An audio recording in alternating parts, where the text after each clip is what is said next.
Namaskar, and this is Acharya Ganesh Chitnis. Once again, I welcome you to this new session, new topic of discussion which we have taken up. And we are looking into the law which was given by God to the Israelites through Moses and Aaron. First of all, our question over here is why the law was needed, why the law was given. And to know and understand the reason behind that, we need to go back into the history. And we'll start basically from the call of Abraham, as God calls Abraham from the Ur of Chaldeans, and then he establishes a covenant with him. Then we know that Abraham, Isaac, and Jacob, that's what God continuously refers in the Old Testament, saying that I am the God of Abraham, Isaac, and Jacob. So, till Jacob, we know that all of them lived in the land as they were, entering into the promised land. But later on, there was a big famine, and people had nothing to eat, and they were starving literally to death. So, Jacob decided to get into Egypt, because Egypt was full of grains, there was a lot of food to eat, and that was probably because that was the land of abundance at that time. So we know that almost 70 people moved to Egypt. But before going to Egypt, we read in the scriptures that he decided to go to Beersheba, and there he sacrificed on the altar which was built by his forefathers. And then he consented God, and then God told him to go to Egypt. And he said that I am going before you, you don't worry. And we know the later part of the story.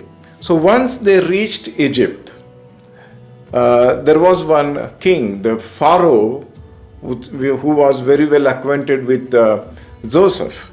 He supported them. He was very good. He was behaving with them. But later on, as he died, and the pharaohs who came into power in authority, they were not dealing with Israelites that well. And we know that they entered into the mode of slavery, and those people were ill-treated in Egypt. And later on, we also hear that that God heard their cry, and then he calls on to Moses to deliver his people from the Egyptian slavery. Here, as we come across this wonderful character of Moses, I want you to turn your Bibles with me to Acts chapter 7, verses 21 and 22. I'll read it for you. Then Moses' mother put him out of her home, but Pharaoh's daughter found Moses, and she took him home with her, and he lived with her as her own son. The 22nd word reads like this: The Egyptians taught Moses all things that they knew. He knew how to speak well. Moses said and did some very powerful things. That is the word of God. We read this from Acts chapter 7 and verses 21 and 22. Later on, as we progress into the New Testament, we come across another incident, another verse in the Bible, which is written by Paul to Timothy in his second epistle. The verses was starting at 8. 2 Timothy chapter 3 and verse 8. Now, as Jannes and Jambres withstood Moses, so do these also resist the truth, men of corrupt minds, reprobate concerning the faith. So what we are looking at here is that there is a particular incident that is taking place here that we can find in Exodus chapter 7 verses starting from 8 to 12, where God has asked Moses and Aaron to go and visit Pharaoh and convey to him his message that he wants to release his people from Egyptian slavery so that he can take them to a different place so that they will be able to worship him. And that is the message that Aaron and Moses are sharing with the Pharaoh. Here, actually, what is happening is because Pharaoh is his heart is very, shall I say, it's a stone-like heart. He is not going to cooperate with these people. So God gives authority to Moses, some power, so that he can go and perform great miracles. Here, one of them is happening, that his staff, God tells him to throw his staff to the ground, and that staff becomes a snake.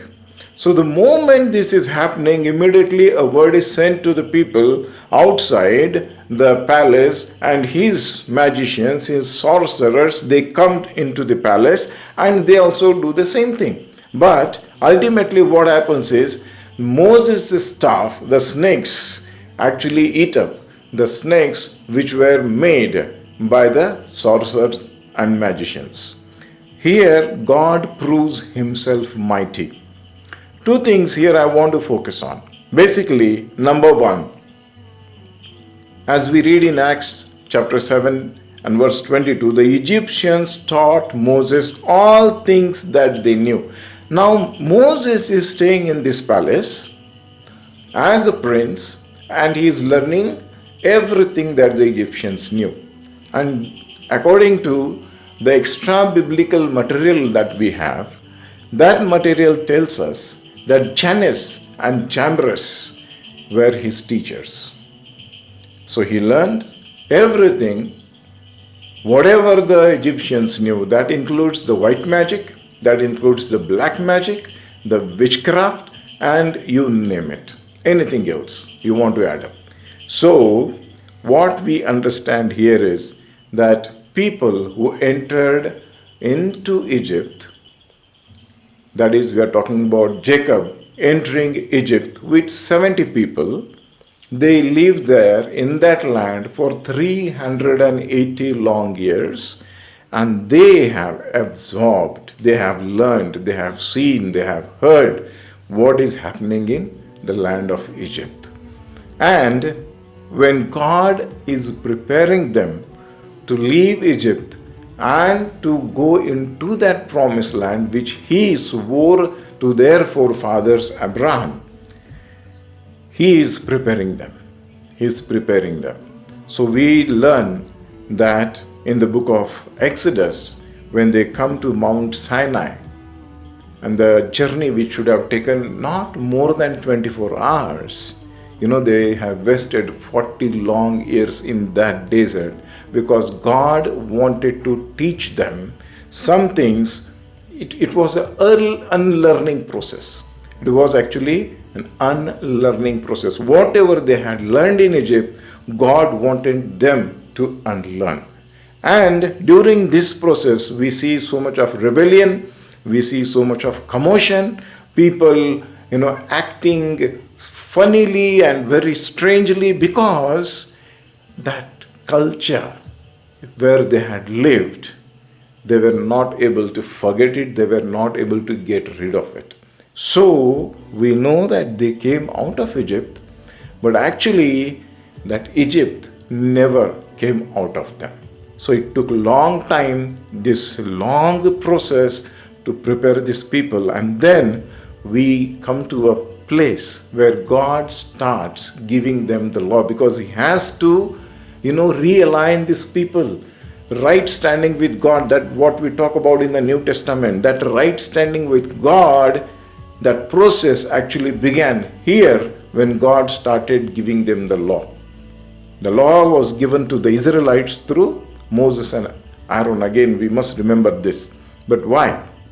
The reason behind this is because they lived with strange people in a strange land, in a strange culture, and they learned all that was happening in Egypt. And it was God's responsibility as a father who is caring for his children to make sure that the Israelites unlearn whatever they have learned in Egypt. So in the next session, we will start meditating upon the word of God, and especially we will look into the law and God's perspective, and why law was given and how it is impacting our lives even today. Of course, those days people were disciplined because we know that God had given strict orders to Israelites that they should tie that law on their forearms. It should be, they should be having it on their foreheads.